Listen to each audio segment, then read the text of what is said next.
apa yang diperintahkan Allah. Banyak saudara kita, mungkin juga keluarga kita yang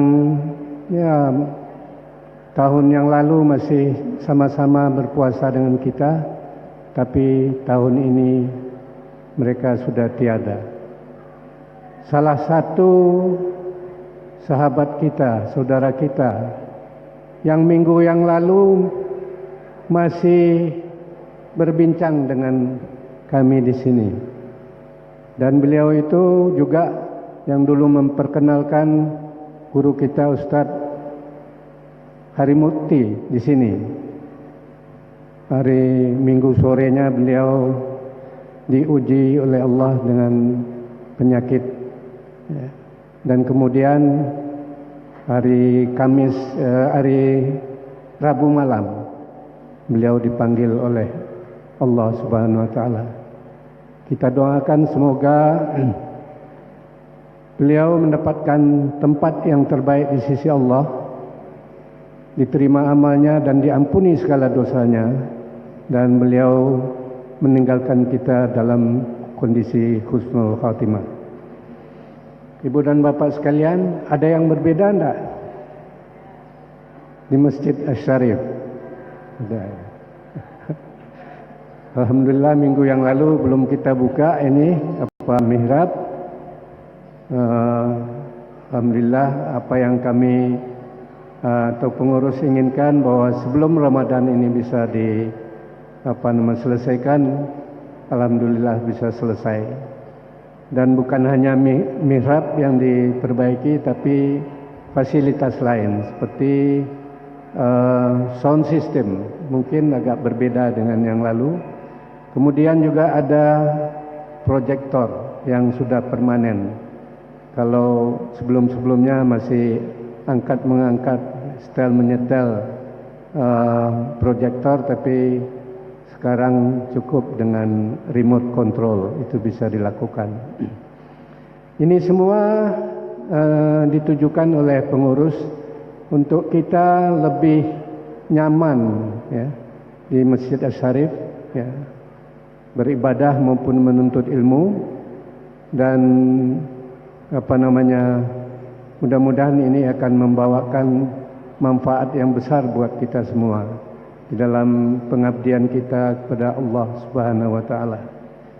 Ibu dan bapak sekalian, kita hari ini masuk ke hari kedua ibadah puasa Ramadan kita, dan satu hari sudah tuntas. Tentu kita berharap bahwa puasa yang kita laksanakan kemarin dan hari ini serta hari-hari berikutnya akan merupakan puasa yang terbaik dalam hidup dan kehidupan kita. Karena belum tentu kita tahun depan akan bertemu lagi dengan bulan suci Ramadan ini. Jadi marilah kita jangan menyia-nyiakan kesempatan terbaik ini. Mari kita berlomba untuk meraih pahala yang telah ditebarkan oleh Allah selama bulan suci Ramadan ini. Mulai dengan puasanya sendiri, salat qiyamul lail, tarawih, kemudian juga ada kegiatan-kegiatan lain, kemudian baca Al-Quran. Kita di sini imam membaca setengah juz, kemudian diteruskan setelah salat witir setengah juz, jadi satu malam satu juz. Paling tidak kita mendengarnya, dan tentu kalau bisa kita membaca dan mentadaburinya. Ibu-ibu dan bapak-bapak sekalian, pengurus DKM juga memberikan kesempatan luas buat jemaahnya untuk meraih pahala dalam bentuk lain. Di sini semalam tidak kurang dari 300 jemaah salat maghrib, takjil salat maghrib, kemudian berbuka puasa bersama. Tahun ini kita tidak menggunakan jasa catering, tapi masak sendiri. Masak sendiri, ibu-ibu kita masak sendiri, Kemudian hal ini diutamakan dalam mengantisipasi jamaah yang hadir di masjid. Ya. Kalau catering sudah ditentukan jumlahnya, itu sudah sulit untuk menambahnya, sehingga ada jamaah yang datang untuk berbuka puasa bersama, tapi karena stoknya habis, itu tidak bisa dilayani. Tapi sekarang insya Allah, kalau ibu dan bapak hadir di Masjid Asy-Syarif, bisa berbuka puasa bersama dengan kita.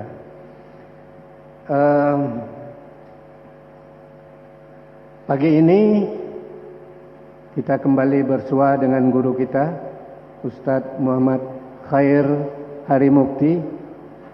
Beliau sangat istiqomah sejak permulaan kuliah 2 sampai sekarang. Alhamdulillah, kita doakan beliau semoga tetap diberi kesehatan dan kekuatan oleh Allah dan terus berjumpa dengan kita minimum 1 kali sebulan.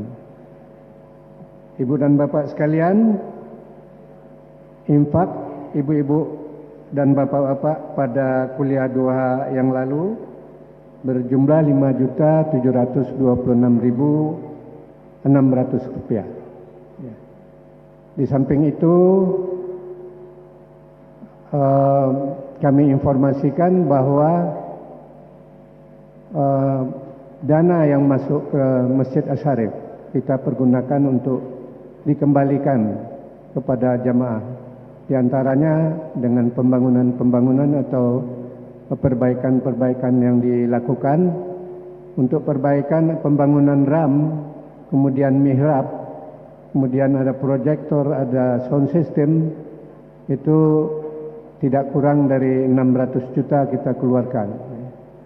Dan untuk Ramadan ini, Masjid Asy-Syarif juga menganggarkan, termasuk untuk buka puasa, kegiatan Ramadan di masjid, kemudian santunan yatim dan duafa yang jumlahnya 1.000 nanti, 500 yatim di masjid, kemudian 500 untuk para jompo dan duafa yang kita antarkan ke masjid-masjid yang ada di sekitar Masjid Asy-Syarif ini. Itu dana yang dianggarkan adalah sekitar 600 juta rupiah. Dan ini datangnya dari kita semua, ya. Dan kita berbagi ini. Jadi mudah-mudahan kebaikan yang telah kita lakukan, infak yang telah kita berikan, dan kemudian dinikmati oleh kita sendiri maupun orang lain, itu diterima oleh Allah sebagai amal baik kita. Ini yang perlu kami sampaikan, bahwa kuliah duha selama Ramadan itu hanya dua kali, ya. 3 kali termasuk ini, karena ini sebenarnya minggu keempat. Nanti minggu depan ada, dan minggu tanggal 11 Juni mudah-mudahan Pak Agim ada di tempat, sehingga beliau menutup kuliah duha untuk kesempatan ini. Ibu dan bapak sekalian, mari kita simak apa yang akan disampaikan oleh guru kita nantinya, dan mudah-mudahan kita akan mendapatkan ilmu yang bermanfaat.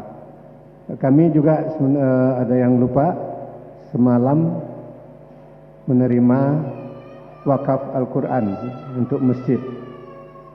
Itu lemari yang ada di depan ini, tadinya kemarin masih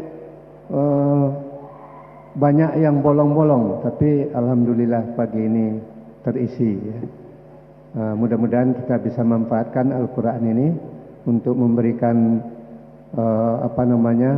manfaat bagi orang-orang yang telah mewakafkan Al-Quran pada masjid ini, dan juga tentu wakaf Al-Quran kita kepada badan amal Quran yang dipimpin oleh Ustadz kita Harimukti, yang disalurkan ke tempat-tempat terpencil di seluruh Indonesia. Itu saja yang ingin kami sampaikan, Ibu dan Bapak sekalian. Kami ucapkan sekali lagi selamat menunaikan ibadah puasa Ramadan 1438 Hijriah, dan kami mohon maaf yang sebesar-besarnya seandainya kami pengurus DKM belum dapat memberikan pelayanan yang terbaik bagi Ibu dan Bapak sekalian. Mudah-mudahan dengan dukungan dan support dari Ibu dan Bapak sekalian, makin hari pelayanan masjid kita ini akan makin lebih baik hendaknya. Itu saja yang perlu kami sampaikan. Wabillahi taufik wal hidayah. Assalamualaikum warahmatullahi wabarakatuh.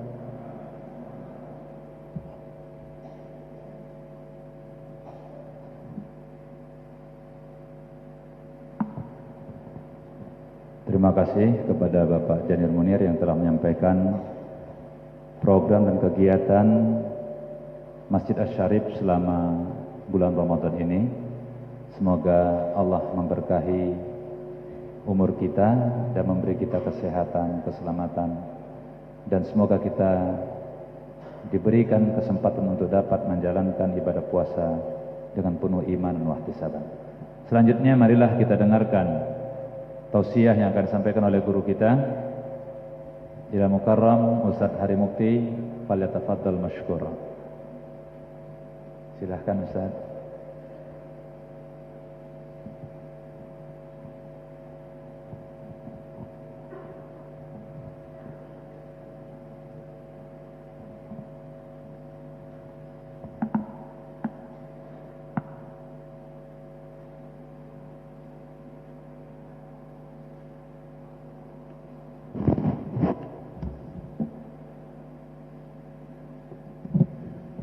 Ininya jadi bagus ya,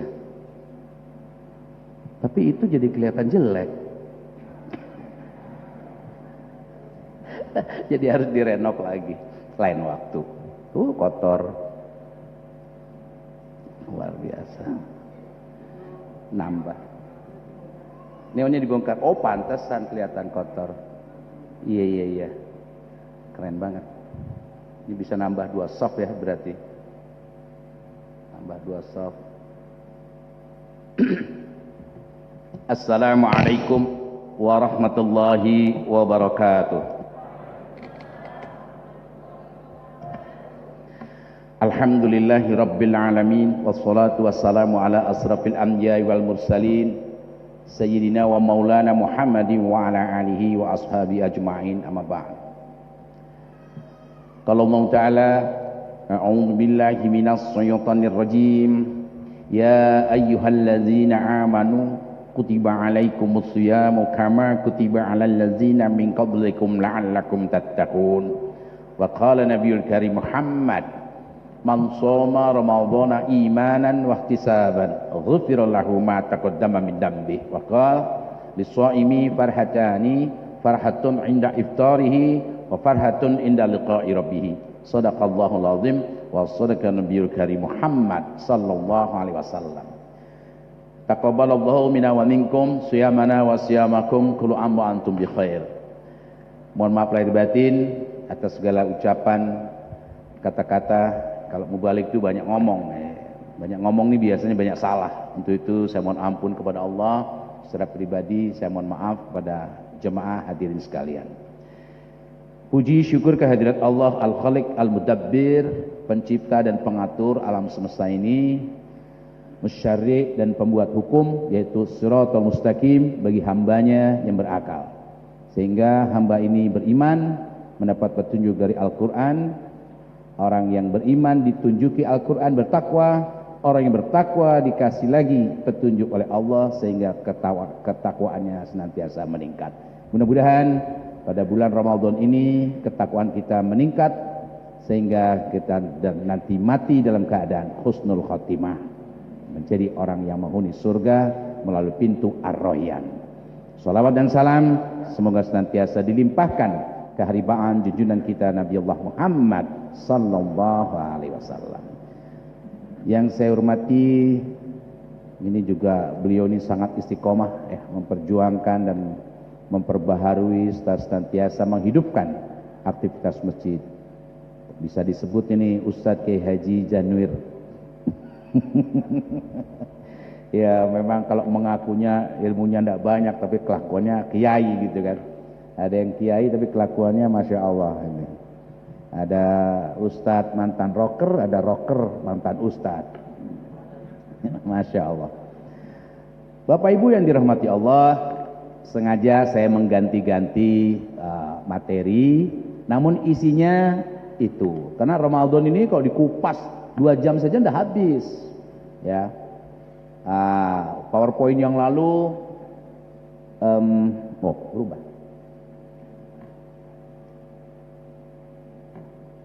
PowerPoint yang lalu belum. Kita sudah paham ya. Bersedekah 2000 dilipat gandakan 10 sampai 700 kali. Oh, itu urusan Allah itu. Apalagi kalau kita senantiasa ikhlas. 2000 ini seperti 1.400.000 sekali sedekah di bulan Ramadan itu. Baca Al-Qur'an alif lam mim, alif lam mim, 10 10 10. Kalau kali 100, kalau dikalikan 700, seolah mengulang bacaan itu 700 kali. Itu bulan Ramadan. Daripada ngomongin orang, dosanya 700 kali. Ya, mengerikan ini. Gitu ya. Maka senang sekali kedatangan Ramadan itu. Kemudian menurut akal pikiran kita nggak mungkinlah kita ini bisa bertakwa. Dengan umur yang pendek, dengan ibadah yang terbatas, saumnya aja 29 hari, bandingkan dengan Nabi Daud, saumnya selang sehari. Kalau umurnya 100 tahun berarti Nabi Daud saumnya 50 tahun. Oh, kita nyamain Nabi Daud gak bakalan. Padahal Nabi Daud udah punya kepentingan lain. Ekonomi, politik, budaya, negara, enggak. Enggak disibukkan dengan itu. Sibuknya hanya hablum minallah saja. Nabi Adam umurnya 1000 tahun, ibadahnya siang malam, hablum minallah saja. Enggak ada politik, enggak ada medsos-medsos yang saling memfitnah, enggak ada. Hanya ibadah mahdhah saja. Maka ketika melanggar ibadah mahdhah, para nabi itu minta diazab umatnya, diazab oleh Allah. Nabi Lut, umatnya cuma melakukan apa? Dosanya LGBT, homoseks dan lesbian, diazab oleh Allah. Umat Nabi Muhammad enggak diazab meskipun kelakuannya homoseks, lesbian, merampok, tawuran, berzina, menggugurkan kandungan, membunuh bayi sebelum lahir, laki apa perempuan bunuh atas nama keluarga berencana. Jahat banget ya. Kok tidak diazab? Malah diberi rahmat, ditolong oleh Allah. Apa? Dikasih nasihat agama. Lebih besar dari itu, dikasih bulan Ramadan. Dapat 10 kali Lailatul Qadar saja. Berarti ketakwaanmu melebihi Nabi Adam alaihissalam. Dapat Lailatul Qadar sekali 83 tahun 4 bulan. Kalau ibadah 83 tahun 4 bulan belum tentu diterima. Ini nilai ibadah yang jumlahnya diterima Allah 83 tahun 4 bulan. Ibu Dina ini. Diana. Ini jemaah situ ya. Sholatnya seperti apa? Baca Qur'annya seberapa? Sodakohnya segimana? Kali 83 tahun 4 bulan. Yang sodakohnya biasa 100.000, ya kalikan itu. Yang biasa 2.000, kalikan itu. Belum lagi ibadah di bulan Ramadan, yang tarawehnya, yang apa dan sebagainya.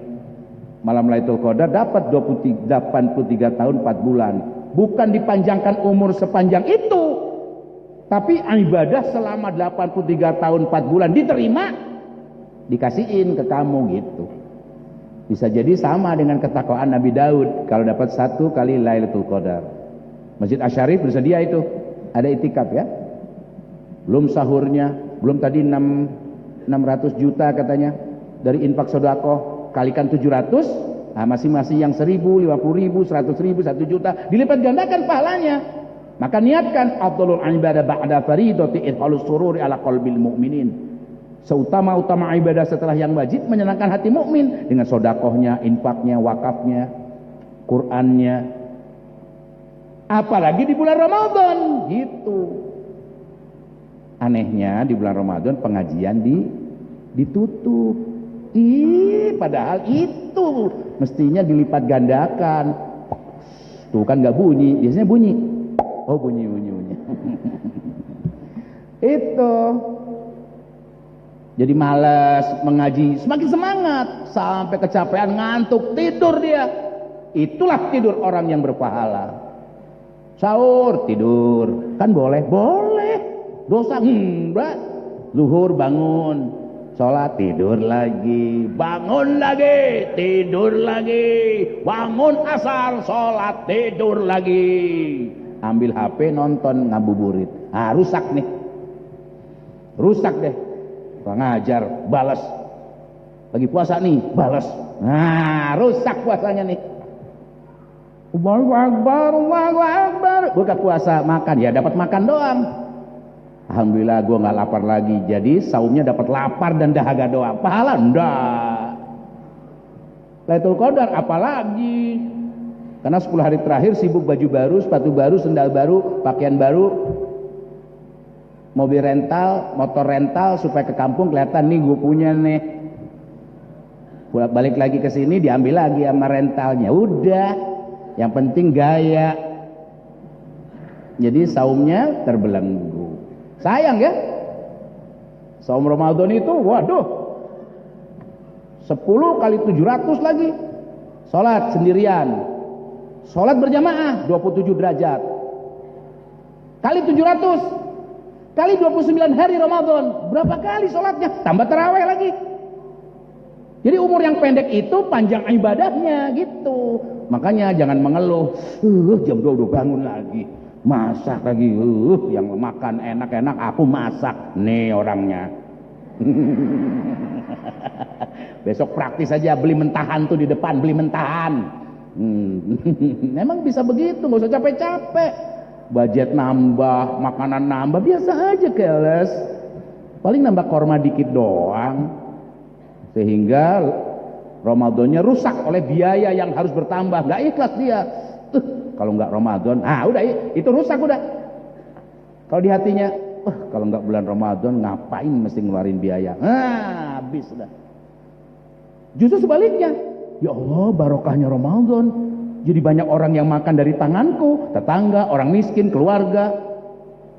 Memang budget harta aku berkurang, tapi dilipat gandakan sekian ratus kali pahalanya.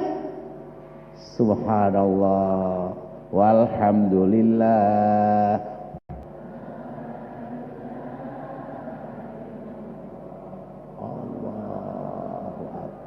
Kamu maha kecil, dia maha besar. Maha kecil tunduk kepada maha besar. Sudah jalan? Meraih keberkahan Ramadan. Barakah itu az-ziyadah, bertambah. Apanya? Al-khairnya. Kan baik itu ada hasan, thayyib, kan gitu ya. Hasan, thayyib, khair. Khair itu dalam pandangan hukum Allah. Orang ini baik nih, gitu. Hartanya berkah. Hartanya berkah. Artinya apa? Punya duit nganterin ke surga. Bukan dipakai biaya pacar, biaya selingkuh, biaya judi, biaya kafe. Bukan. Biasanya dipakai judi, ini dipakai infak, sedekah. Kenapa? Az-ziyadatul khair, bertambah kebaikannya, barokah. Barokah itu bertambah kebaikannya. Biasanya maksiat, ini ibadah. Kenapa? Bulan Ramadan itu 10 hari pertama rahmat. Yang biasa nggak saum, ikutan saum. Biasa nggak sholat, ikutan sholat. Terlatih 10 hari. Biasa, terusin 10 hari lagi. Makin biasa 10 hari terakhir. Oh, luar biasa. Jadi 10 hari pertamanya rahmat. 10 hari berikutnya pengampunan dosa. 10 hari berikutnya diharamkan masuk neraka. Oh, luar biasa. Itu hanya bisa diperoleh orang yang bertakwa. Keluarganya berkah. Istri makin sayang sama suami, Suami merasa sakinah ya. Dia pergi ke masjid, tenang aja karena rumah diurusin istri. Suami keluar rumah nggak nyari duit, itikaf di masjid. Kalau dia ke surga, aku ikut dia. Aku sholat di rumah nggak apa-apa. Kata suami, kamu di rumah nurut sama suami. Nggak ngelawan. Oh, orang-orang pada ke masjid, masa aku nggak boleh? Bukan aku nggak boleh, kamu taat nggak sama aku? Iya sayang, ini bete di rumah. Ya udahlah di rumah aja demi taat pada suami. Oh, berkah itu. Punya istri berkah itu. Qurratu ayun, enak melihat istri seperti itu. Biasa cerewetnya minta ampun, ini sedikit cerewetnya. Ya udah. Biasanya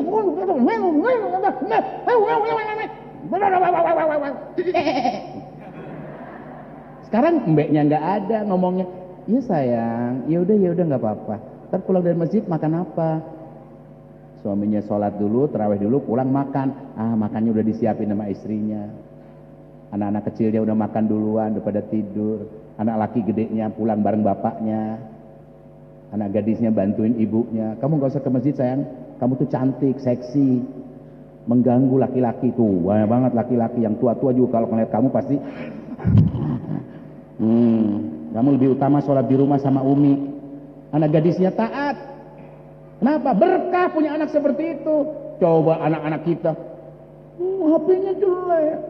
Lebaran pakai apa? Buka puasa enakan dianu, makanya kan keren dilihat orang.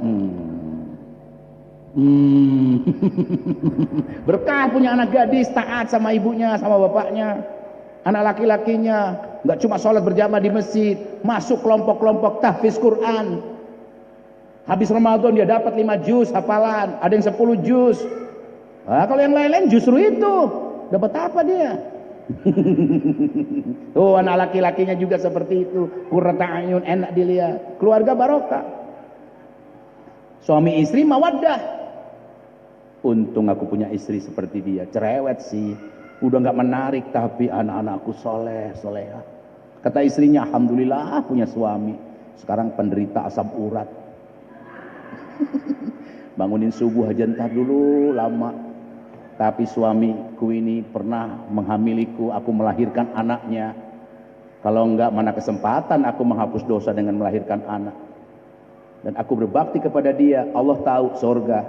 Untung aku menikah dengan dia, mawaddah. Mawaddah tuh kayak gitu. Dia nggak bakalan pulang bawa uang haram, nggak bakalan. Maka uang sedikit yang dia bawa, aku senang, aku syukuri.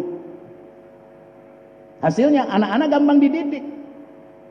Ini kalau diterapkan oleh kepala negara, oleh para kementerian, oleh provinsi-provinsi, negaranya baldatun thayyibatun wa rabbun ghafur gitu. Jadi bertambah keamanan negaranya, lebih baik kehidupannya, bertambah kemuliaan ustadz-ustadznya, ulama-ulamanya, enggak seperti dibully di medsos, enggak. Pejabat negaranya ya, enggak usah bawa pistol disegani. Ada polisi, alhamdulillah aman. Ada tentara, wah negara kita keren. Gitu. Enggak ada anak geng tiba-tiba nyabet orang di jalanan. Begitu digebukin, Allahu Akbar, gimana orang ini? Katanya kebal. Kenapa ini? Tidak berkah. Nah, insya Allah ya, dengan bulan Ramadan yang saat ini ya, 28 hari ke depan nanti itu membawa barokah bagi kita individu, bagi suami, istri, anak, keluarga, masyarakat dan negara. Selanjutnya dalam surah Al-A'raf ya. Apa ini? A'udzubillahi minasyaitonir rajim. Walau anna ahlal qura. Sekiranya penduduk negeri itu amanu wattaqau, beriman dan bertakwa. Udah tahu ya takwa ya? Yang 4 itu, 4 karakter ya, takut pada Allah, taat pada syariat, banyak infak sedekah, wakaf dan sebagainya, ridho hidup seadanya yang dapat dari Allah. Maka orang bertakwa nggak pernah mikirin 4, hidup mati udah jelas, mati bakal, hidup sedang. Yang 2 lagi jodoh rizki. Yang udah punya suami, punya istri, pertahankan itu. Rizki nggak usah dipikirin, dia datang sendiri. Bekerja itu ibadah, saum ibadah. Rizki Allah yang atur. Dia datang secepat nafas yang kita tarik. Gratis. Itu. Cuman kita ngukurnya picik. Yang namanya rizki itu beli mobil, beli rumah, itu.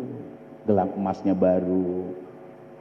Emas kuning, emas putih, berlian. Padahal dia punya emas yang beratnya minta ampun. Mas hari ini 84 kilo. Oh, ya. Syukuri mas yang itu. Luar biasa ya. Nah, jadi Allah turunkan barokah minas sama'i wal ard. Allah turunkan barokah dari langit dan bumi. Tapi apa yang terjadi sekarang? Hujan, banjir, panas, kering, retak-retak. Turun lagi hujan, longsor. Oh, ini. Dan ini merata, bukan di Indonesia saja. Di Thailand, Amerika, di Mina, di Ka'bah. Oh, luar biasa ya. Ka'bah kan tanah Allah. Itu. Di mana saja Allah turunkan itu. Peringatan bagi kita. Zaharal fasadu fil barri wal bahri bima kasabat aidin nas. Telah nampak kerusakan. Fil barri, di daratan, wal bahri, di lautan. Akibat apa? Ulah tangan manusia. Gempa bumi, dan sebagainya. Apakah itu ulah tangan manusia? Manusia pegang gunung, gunungnya meletus? Manusia pegang laut, lautnya jadi tsunami? Bukan. Karena kecuranganmu menandatangani, merusak hutan-hutan. Dengan perjanjian-perjanjian palsumu, melanggar aturan Allah. Sehingga kaum muslimin yang tanahnya punya kelapa sawit, jutaan hektar, tapi uangnya ke Cina, bukan untuk kita. Ya, tanahnya tanah kita, gitu kan?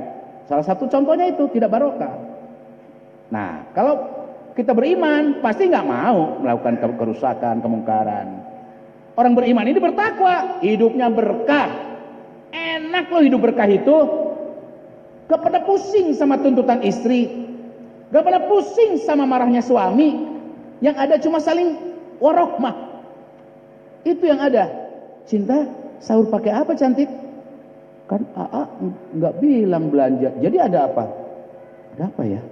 Ada PMP nih 10 potong. Ya udah sahur pakai itu aja. Anak-anak gimana? Masya Allah. Bangunin anak-anak, cantik, sayang bangun ya. Sahur kita malam ini, pagi ini cuma nasi goreng aja. Iya nggak apa-apa deh. Nasi goreng pakai telur nggak? Gak ada sayang, telurnya cuma 1. Bagi 4 ya? Iya deh, gak apa-apa. Dengar anak kayak gitu. Coba dengar anak. Gak mau puasa, apa pakai telur bagi-bagi. Bapaknya mau ke masjid, gak enak sama anaknya kayak gitu. Anak setan ini, menggoda ini. Coba anak-anak solehah. Gak apa-apa. Kan Ramadan, enggak apa-apa. Pada hatinya, makanan kok cuma kayak gitu. Nah, enggak apa-apa kok. Enggak apa-apa. Kamu nangis? Enggak, cuma berkeringat aja matanya. Oh, anak soleh. Besoknya bapaknya nyari rezeki dapat. Belikan makanan sahur yang enak, makanan berbuka yang enak. Khusus untuk anaknya. Itu anak. Ya Allah, Abi, doa. Uang yang dibelanjakan bapaknya untuk anaknya itu dilipat gandakan sekian ratus kali. Kenapa? Bersedekah kepada anaknya. Kan kewajiban. Iya, sedekahnya mana? Ucapan manis. Cinta, ini aku belikan ini buat kamu cantik. Boleh makan es krim. Simpan di kulkas dulu cantik ya, sayang ya, ganteng. Oh, seneng tuh anak. Terawih dulu, baru es krim. Istrinya juga begitu. Sendal baru untuk kamu cantik, tas baru, kerudung baru. Gak usah Bi, mentahnya aja. Kasih mentahnya aja. Lu banget Dina. Allah karim. Maka aneh datang bulan Ramadan, ya bulan puasa. Nambah nih budget, belum beli korma, beli gula, beli kopinya, belum ini. Oh salah. Barokah Ramadan. Setiap hartamu berlipat ganda pahalanya. Cuman harus apa? Beriman. Beriman itu ini yakin Allah yang perintah. Karena yakin Allah yang perintah, kutiba alaikumus syiyam itu takwa, maka aku bisa bertakwa dengan menuruti perintah Allah. Maka bersyukurlah datang bulan Ramadan. Gitu. Jadi hakikat puasa itu apa? Landasannya apa? Iman.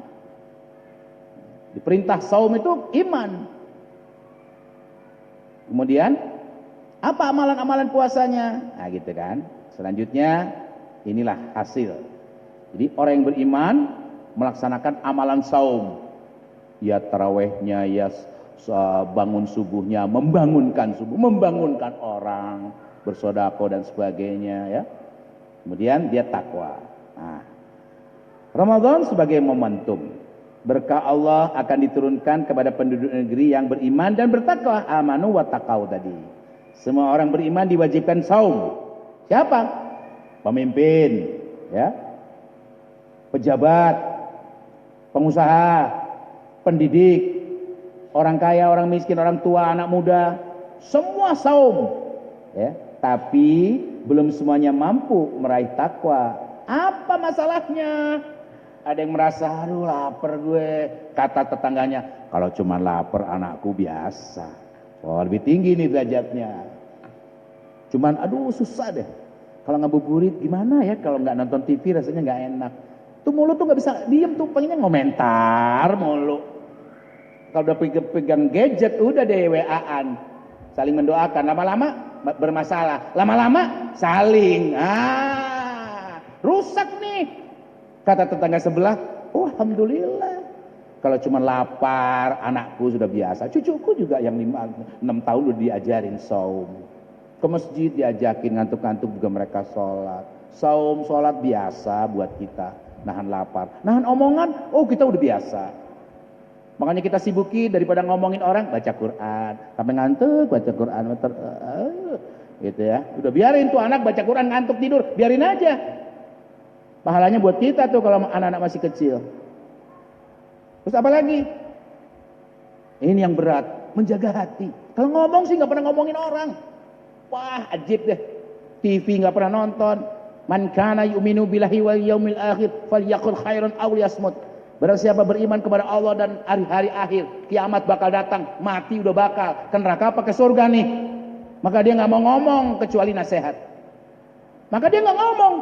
Kata tetangga yang lain lagi, subhanallah. Kalau cuma ngomong, aneh bisa nahan. Hati, aduh susahnya minta ampun. Begitu lihat tetangga pada keluar, ya ngapain jalan-jalan? Mendingan tadarus Quran. Di hatinya itu sok lebih suci dari dia. Ini rusak juga. Itu. Ya, lebaran lagi tarawih nih. Biasanya mau kenanya begitu, sekarang ada manik-maniknya. Pas sholat di belakangnya. 2,5 juta nih baju. Kerudungnya 2,5 juta. Mendingan kita sederhana. Tapi sambil sholat dalam hati tuh rusak dah. Pada nggak pernah ngomongin orang, nahan lapar bang biasa aja. Lapar nggak problem buat dia. Makanya dia kerja biasa aja, dakwah biasa aja, ngaji biasa aja, masak biasa aja. Cuma tambah capek, tambah ngantuk gitu. Tapi cuma lapar mah kecil. Ngomongin orang juga enggak. Lagi puasa nih. Ada yang ngajak berantem. Lagi puasa. Tapi di hatinya dia nggak bisa nahan. Gue dong. Itu. Iya nggak Neng? Coba pikirin itu.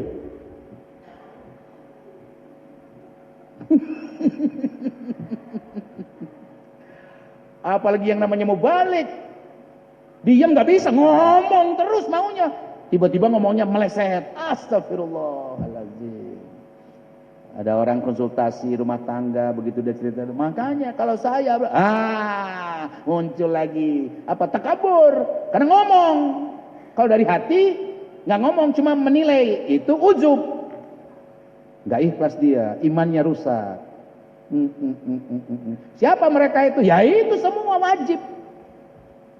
Yang mana suamimu di antara itu? Yang mana dirimu di antara itu?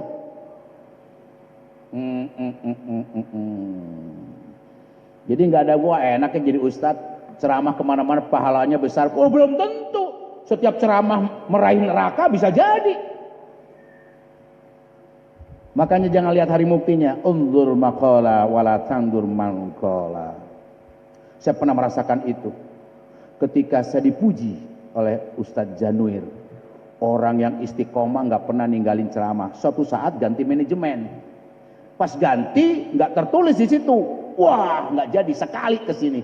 Rasanya di sini malu sama Ustadz Januir. Mestinya malu sama Allah kan, bukan sama beliau. Tuh penyakit hati. Astagfirullahaladzim. Nah, di bulan Ramadan ini kita saling memaafkan, saling membuka. Kalau saling memuji ya insya Allah. Ya ibu-ibu, apa selanjutnya? Apa masalah yang terjadi? Kebanyakan berpuasa tapi maksiat terus. Maksiatnya jalan terus. Saum Ramadan harus mampu merubah perilaku menjadi bertakwa, menjadi takut kepada Allah. Tadinya sih aku takut sama suami, lama-lama ngapain takut sama suami? Dia dibohongin aja nggak tahu. Tapi aku nggak berani lagi bohong, aku takut sama Allah. Istriku, mana tahu dia? Aku kan cuma kasih gaji dia, semua ke dia, tapi sampinganku banyak, dia nggak tahu gua kemana aja. Aku kawin siri aja dia nggak tahu, tapi dia tahu bahwa kawin siri itu sama. Tetap harus diumumkan, aku punya istri kedua, ketiga, keempat. Dia nggak umumkan, nggak adil nih.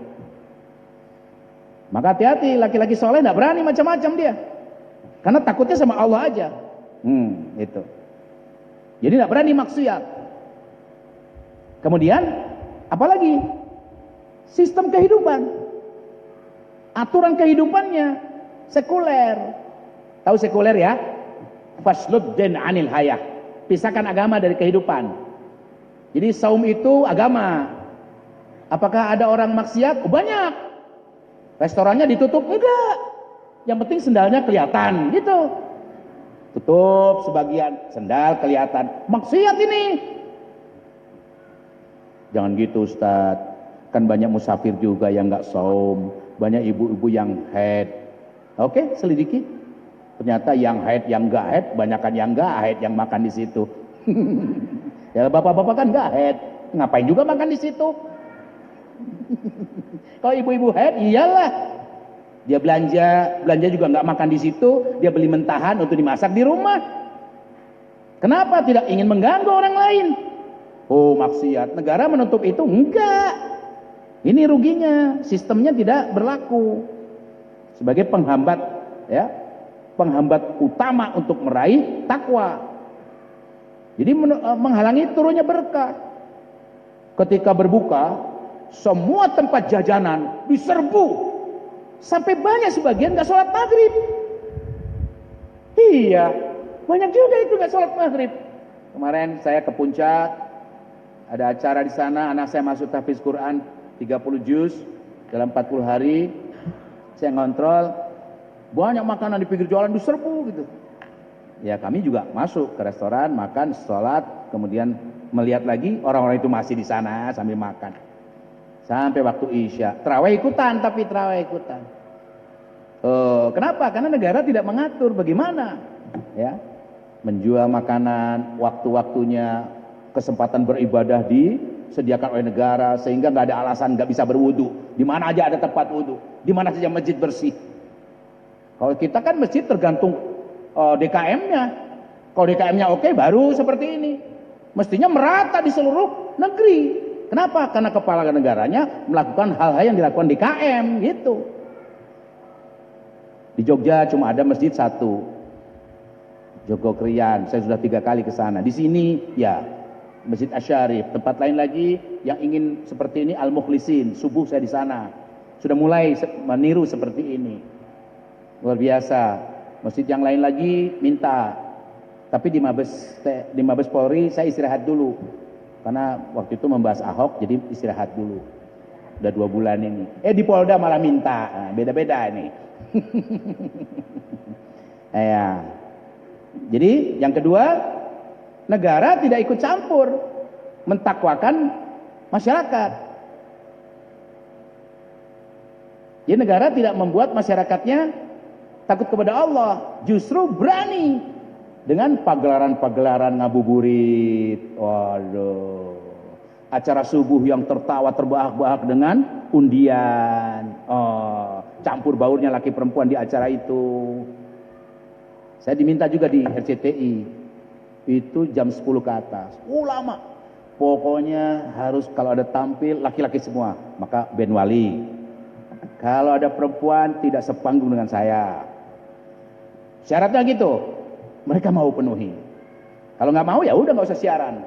Ternyata untuk begitu aja sulitnya minta ampun. Penontonnya harus dipisah, laki perempuan. Biasanya mereka banyak aturan. Ya karena mereka mungkin apa gitu, minta Ari Mukti supaya tampil di situ. Tapi syaratnya itu tadi. Nah, kenapa harus minta begitu? Karena negara nggak ikut campur untuk urusan itu. Semakin maksiat acara itu, semakin mahal. Apanya? Iklannya makin banyak. Ketika Islami banget, iklannya menurun. Di salah satu televisi menurun dan mereka nggak suka kalau ustadznya bicara syariat, hukum Allah dibahas, nggak mau. Kenapa? Fasluddin anid daulah, pisahkan agama dari negara. Maka menghukum penista agama nggak pakai negara. Kalau pakai negara, penista agama itu mati, hukumannya mati. Pezina dirajam, gitu. Dan itu ahli surga, dirajam masuk surga, gitu. Luar biasa ya. Nah ini, jadi itu sebagai masalah yang terjadi. Sekularisme, hedonisme, harta, tahta, wanita. Hati-hati nih. Orang yang saum Ramadan, kemudian dia kelihatan takwanya. Dia memperlakukan wanita dengan cara menikahinya. Ada wanita lagi anaknya, dididiknya, dinikahkan dengan cara yang ma'ruf, ya tidak pacaran dulu dan sebagainya. Itu. Begitu orang takwa memperlakukan wanita. Wanita itu ibunya, istrinya, anak perempuannya, bibinya, maka dia berbakti itu kepada ibunya. Ibunya nggak ada, bibinya. Maka jadi bibi itu hati-hati, bertanggung jawab kepada ponakan. Menjadi paman bertanggung jawab kepada ponakan. Ketika bapak meninggal, ibu jadi janda, anak melarat, paman yang bertanggung jawab. Anak-anak ini mati karena ibunya nggak bisa nyari nafkah, paman yang berdosa. Begitu Islam memperlakukan wanita, memperlakukan janda, dimuliakan, bukan dipekerjakan, hina, dibayar, digaji. Bagaimana memperlakukan harta? Dia jauh dari riba, dia jauh dari kartu kredit, dari ngeridit riba. Oh subhanallah. Wah kalau nggak ngeridit nggak punya rumah, ya ngontrak lah. Beli rumah juga itu masih ngontrak di tanah Allah. Nggak punya mobil ya ngerental aja, bisanya itu. Subhanallah ya. Jadi memperlakukan harta betul-betul jauh dari riba. Sebab zina itu dosa besar. Riba sedikit jauh lebih besar dari zina. Ya kartu kredit lah misalnya, atau koperasi simpan pinjam, bunga kecilnya itu. Wah, gemetar semua. Jadi kartuku gunting, jangan. Yang debit jangan, yang kartu kredit gunting.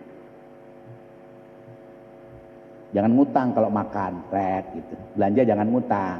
Ntar keburu mati, keluargamu nggak tahu lagi. Nggak bisa masuk surga karena utang. Itu yang di akhirat. Yang di dunia, kamu riba. Nah ribanya itu yang berbahaya. Gak diterima saumnya, iyalah karena kamu riba. Jadi hedonisme itu, ya hedonisme ini 3 itu, harta, tahta, wanita. Tahta, demi kekuasaan kamu sogok orang, di bulan Ramadan pun nyogok. Pura-pura tarhib keliling lah, pura-pura apalah. Tapi hakikatnya pilih aku dengan sogok menyogok. Oh ngeri nih. Jangan momen Ramadan dipakai itu. Jadi orang-orang hebat bertakwa, dia hati-hati terhadap harta, tahta, dan wanita. Beruntunglah kalau punya wanita bernama ibu. Kamu ketemu bulan Ramadan, dimuliakan dia. Beruntung kamu punya mertua wanita, muliakan dia. Karena banyak anak yang ketemu orang tua di akhir hayatnya, di hari tuanya, tapi dia ahli neraka. Celaka kata Rasulullah. Celaka. Siapa mereka ya Rasulullah? Orang yang ketemu, salah satunya orang yang bertemu dengan ibu bapaknya di masa orang tua ini tua, tapi dia ke neraka, nggak peduli, malah orang tuanya dikasih di rumah jompo, dibikinin rumah, udahlah kasih pembantu, dibikinin rumahnya mewah, penuh segala mobil, apa segala macam, dikasih babysitter. Kamu anaknya sibuk lah, jalan-jalan sama suami, ke negeri luar, ke luar negeri, keluar angkasa, kemana aja jalan-jalan. Ke Mekah, haji, umroh, ibunya kasih rumah mewah, mobil, pembantu, apa aja, kenop, pintu buka, kenop, kulkas buka sendiri, masukin baju, setrika sendiri.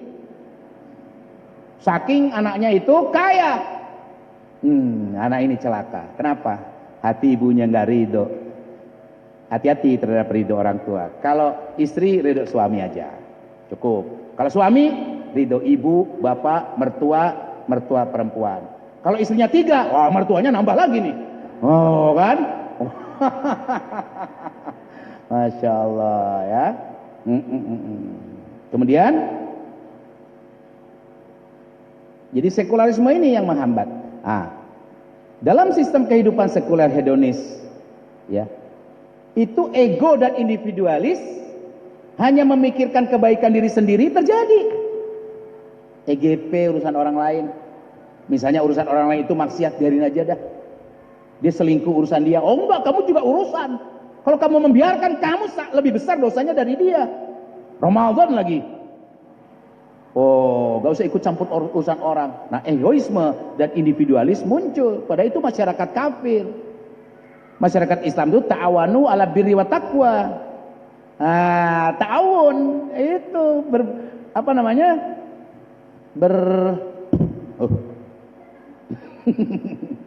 bersekongkol, bergabung, ya, berjamaah, tolong menolong dalam rangka kebaikan. Ala birri wa taqwa. Wala ta'awanu ala ismi wal udwan, dan janganlah kalian, ya, bertolong-tolongan dalam maksiat. LGBT ketangkap 144 orang. Aku punya jabatan, bebaskan sebagian. Ini Indonesia, ada undang-undang hak asasi. Biarkan saja LGBT itu hak asasi. Nah, ini ta'awanu ala ismi wal udwan, itu dia. Dia bertolong-tolongan dalam maksiat, jabatannya, kekuasaannya. Hati-hati nih. Kita tidak boleh di hati kecil kita, ya nggak apa-apalah. Udah wajar aja zaman sekarang. Oh, benci. Dan itu iman yang paling lemah. Gak ada action ngomong, apalagi biadihi nggak bisa, karena itu negara nggak melakukan. Kamu ngomong nggak mampu juga. Kalau ngomong bisa, wah malah kontraproduktif, tiba-tiba hilang, dibunuh dan sebagainya. Lebih baik diam, tapi hatimu benci. Nah itu, kebencian itu kamu terapkan ke anak. Jangan begini, jangan begitu, jangan main ini, jangan main itu. Nah, anaknya dibuat bertakwa. Itu ibu-ibu tuh. Luar biasa ya, nggak percuma ngaji di Asyarif ini. Kemudian saum hanya sekedar formalitas, yang ingin dicapai baru sebatas ketakwaan secara individu. Oke deh, mungkin individunya takwa nih, takwa keluarganya aja, tapi tidak secara menyeluruh. Maka nggak ada jaminan suami takwa, istri takwa, anak keluar tetap takwa, nggak ada jaminan. Anak artis luar biasa itu, soleh anak itu, nggak boleh pacaran, nggak boleh ini, tapi sebelum 3 tahun sebelum ketangkap sudah ada yang tahu. Jangan makan itu kamu. Nggak sadar, kena juga tuh. Jadi takwa nggak ada jaminan bapaknya bisa mempertahankan. Dengan sistem seperti itu, kehidupan hedonis, ya, bujangan punya apartemen, gadis punya apartemen, oh celaka sudah. Suami punya apartemen aja bahaya, apalagi istrinya nggak tahu.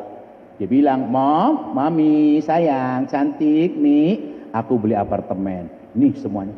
Buat apa? Buat kamu, cinta. Emang kamu masak melulu? Sekali-kali di apartemen. Ngapain? Sama aku. Suami yang soleh. Kalau suami salah, apartemennya banyak, nggak pernah tahu istrinya. Kenapa? Dia nggak takwa, nggak takut sama Allah. Gitu ya. Jadi individual saja ketakwaannya itu, bukan secara komunitas bahkan negara. Nah, sistem sekuler tidak mampu melahirkan takwa secara kolektif. Karena antar ustadz pun begitu. Udahlah, nggak usah bawa berdalil lah. Saya juga belajar kok. Apalagi orang awam. Kamu ngaji di mana? Nggak usah bawa ayat deh. Nah, gitu. Padahal semua harus berdasarkan ayat, hadis, ijma, dan qiyas. Gak boleh ngomong sembarangan, berpikir sembarangan. Semua harus punya standar. Quran, hadis, ijma sahabat, dan qiyas. Ibu-ibu ini sanggup kan? Oh, udah pada pakai kerudung. Luar biasa. Berat loh.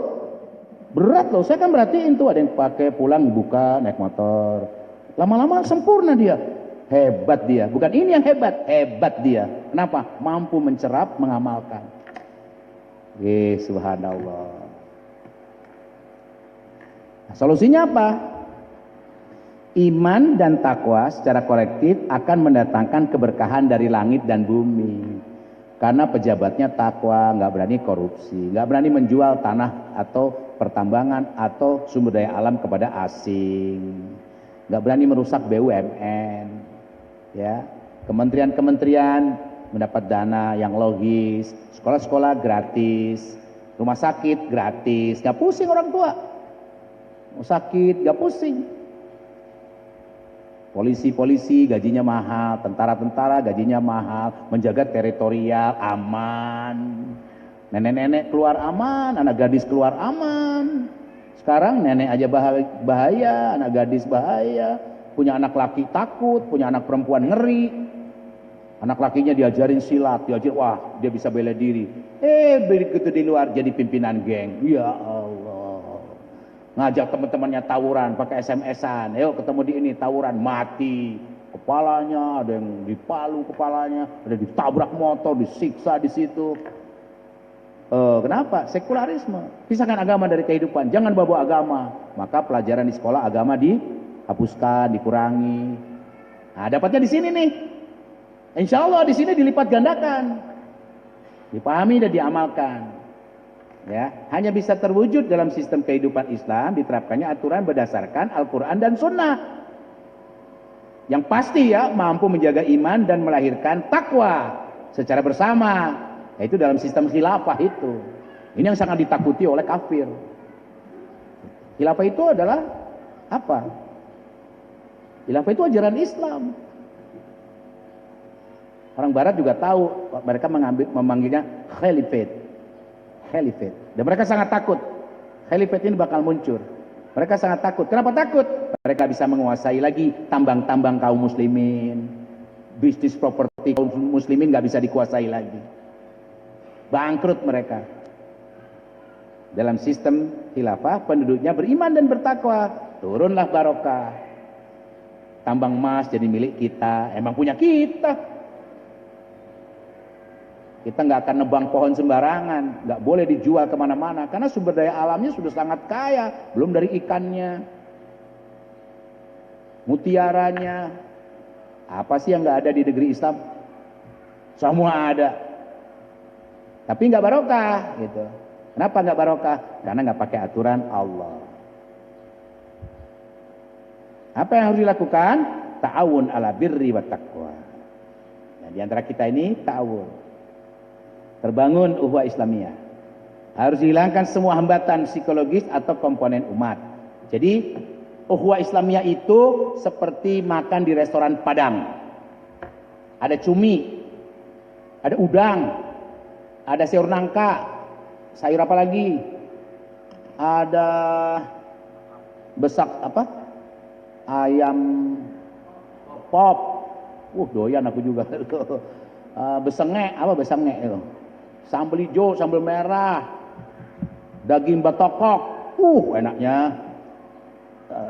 Telur sambalado, wah itu telur sambalado, telur, wah macam-macam itu. Ada buah, yang makan juga ngerubung meja. Ada yang ngambil cumi, ada yang ngambil rendang, ya. Ada lagi yang ngambil teri, campur pete, campur apa, sambal goreng. Nggak usah protes. Makan cumi kolesterol loh. Suka-suka gue, aku doyan ini kok. Berantem. Nggak usah, sama-sama ada di situ kok.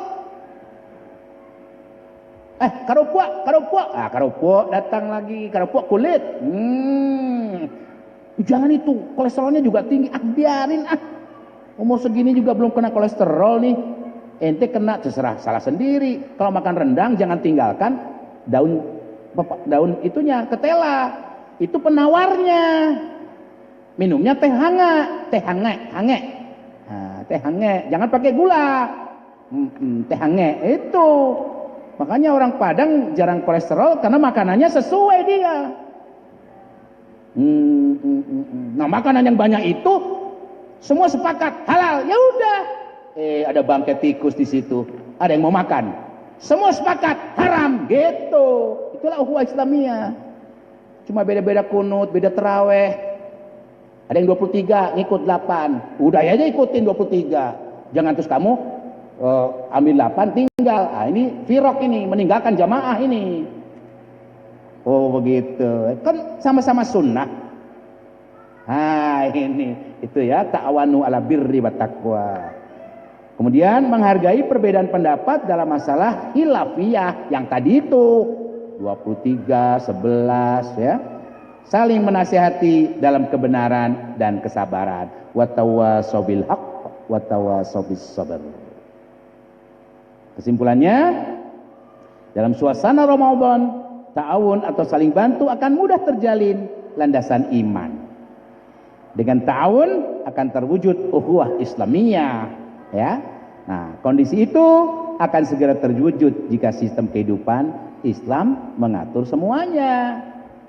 Individu diatur, negara diatur, ya. Nah, kemudian sistem kehidupan berdasarkan surah As-Sunnah, berdasarkan Quran dan Sunnah, yaitu sistem Islam khilafah Islamiyah. Sistem itu yang hanya bisa membawa keberkahan, ya. Bisa membawa keberkahan. Wassalam. Orang-orang Inggris sekolah ke situ. Belajar ilmunya dalam bahasa Arab. Seluruh kerajaan Inggris belajar bahasa Arab, menuntut ilmu pada pinter-pinter. Setelah mereka pinter, kemudian menghancurkan umat Islam, kitab-kitab dalam bahasa Arab dibakar, diganti jadi bahasa Inggris, seolah-olah pelajaran ilmu datang dari mereka. Karena di tangan mereka yang tidak beriman, ilmunya dipakai merusak. Bomnya dipakai merusak, pergaulannya dipakai merusak, aturan keuangan dipakai merusak, gitu. Pas 1 jam. Ada pertanyaan? Silahkan yang ingin bertanya, jamaah sekalian. Assalamualaikum warahmatullahi wabarakatuh. Waalaikumsalam warahmatullahi wabarakatuh. Saya ada 2 pertanyaan, Pak. Yang satu masalah Lailatul Qadar. Itu Lailatul Qadar ini kan malam ya Pak, malam kemuliaan. Itu yang dapat pahala berlipat ganda itu termasuk pahala siang, kita misalkan sholat, puasa, atau malamnya saja gitu Pak, yang kan itu malam Pak ya. Nomor 2 saya ingin tanya khilafah Pak. Kan beberapa waktu lalu mendengar penjelasan katanya bagus dan sempurna itu ya. Cuman sekarang ini kan seluruh dunia udah terkotak-kotak dengan nasionalisme gitu Pak. Jadi mulai dari mana gitu Pak yang saya mungkin itu Pak pertanyaan. Sekian Pak. Assalamualaikum warahmatullahi wabarakatuh. Luar biasa ya. Bapak ini menyimak sehingga pertanyaannya, wah, istilahnya syukran ala husni soal. Terima kasih atas pertanyaan yang sangat baik. Jadi pertanyaannya sudah mengarahkan kepada jawaban. Apakah Lailatul Qadar itu hanya ibadah malam? Ibadah kita siang malam, didapatnya setahun sekali bonus Lailatul Qadar pada malam hari. Gitu. Jadi ibadah 83 tahun 4 bulan siang malam dilipat gandakan 83 tahun 4 bulan, 1000 bulan. Memperolehnya malam hari. Di malam Lailatul Qadar itu. Kapan itu? Kalau petunjuk Rasulullah di malam ganjil. Masalahnya kita mengawali Ramadan itu yang menentukan ganjilnya nanti. Mestinya 1 Ramadan nih, kita saumnya baru 2 Ramadan misalnya.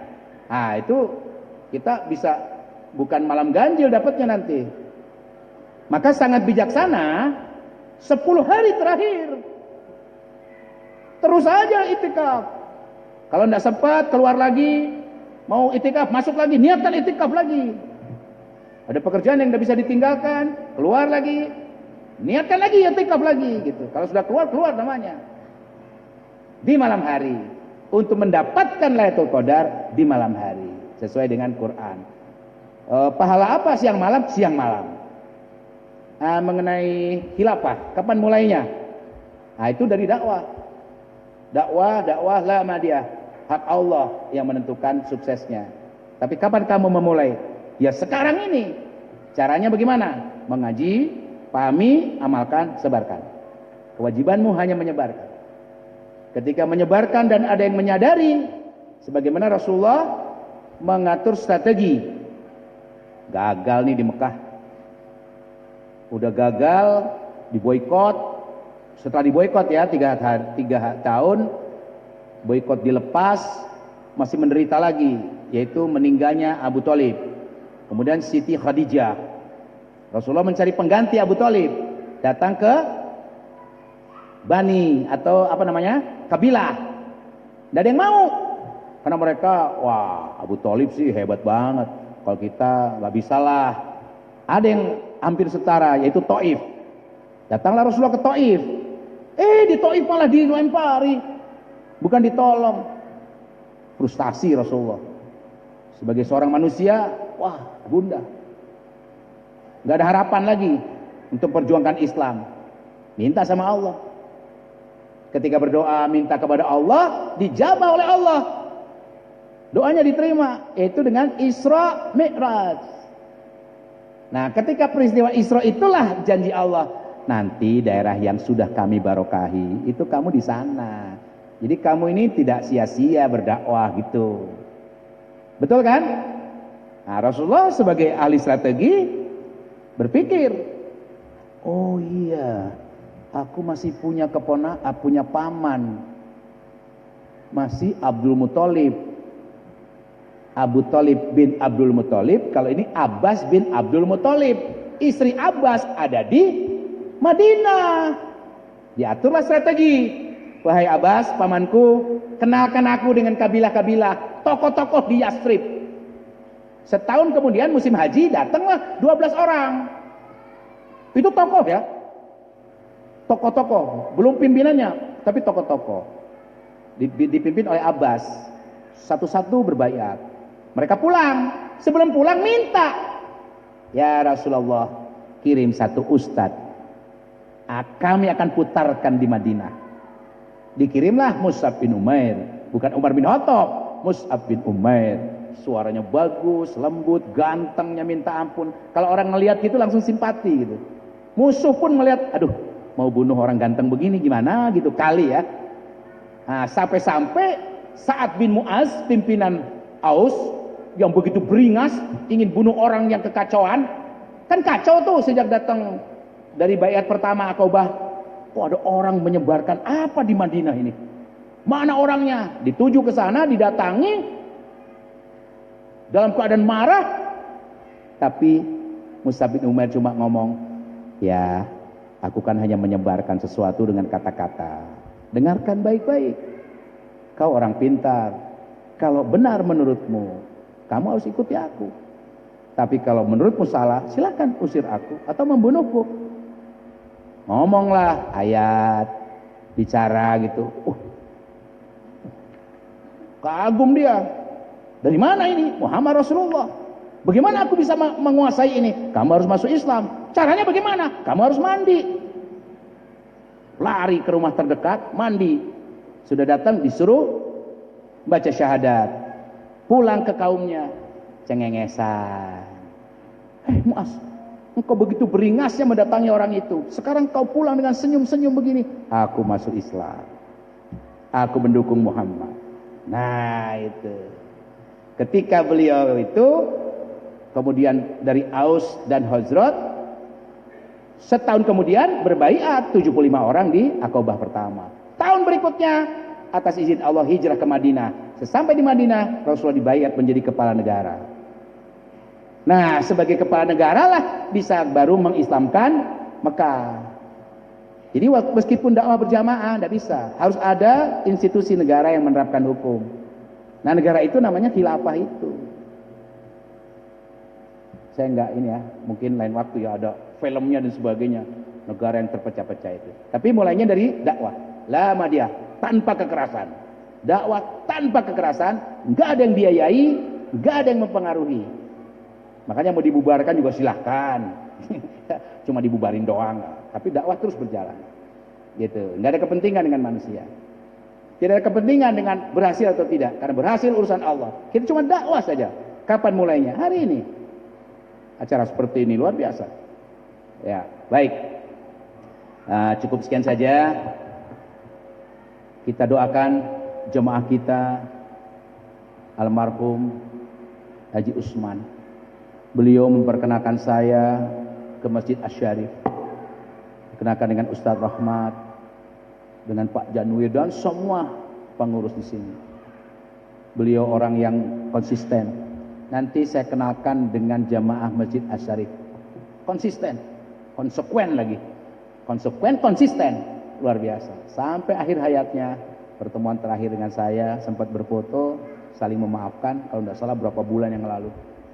Dan beliau meninggal dalam keadaan husnul khotimah, nggak ngerepotin siapapun. Begitu menderita stroke, stroke-nya menggugurkan dosa, wafat. Udah dihapus dosanya, wafat. Enak banget. Oh, gitu ya. Maka saya tidak bisa berkata apa-apa, hanya bisa mendoakan beliau. Mari kita sama-sama mendoakan agar beliau diterima iman Islam, amal solehnya, keluarga yang ditinggalkannya sakinah mawaddah warahmah, harta yang diperoleh beliau bersama istrinya barokah, dan keturunannya soleh dan solehah. Al-Fatihah. A'udzubillahi minasyaitonirrajim. Bismillahirrahmanirrahim. Alhamdulillahi rabbil alamin. Arrahmanirrahim. Maliki yaumiddin. Iyyaka na'budu wa iyyaka nasta'in. Ihdinas siratal mustaqim. Siratal ladzina an'amta 'alaihim ghairil maghdubi 'alaihim waladdallin. Amin ya Allah ya rabbal alamin. Rabbana atina fid dunya hasanah wa fil akhirati hasanah wa qina azabannar. Walhamdulillahirabbil alamin.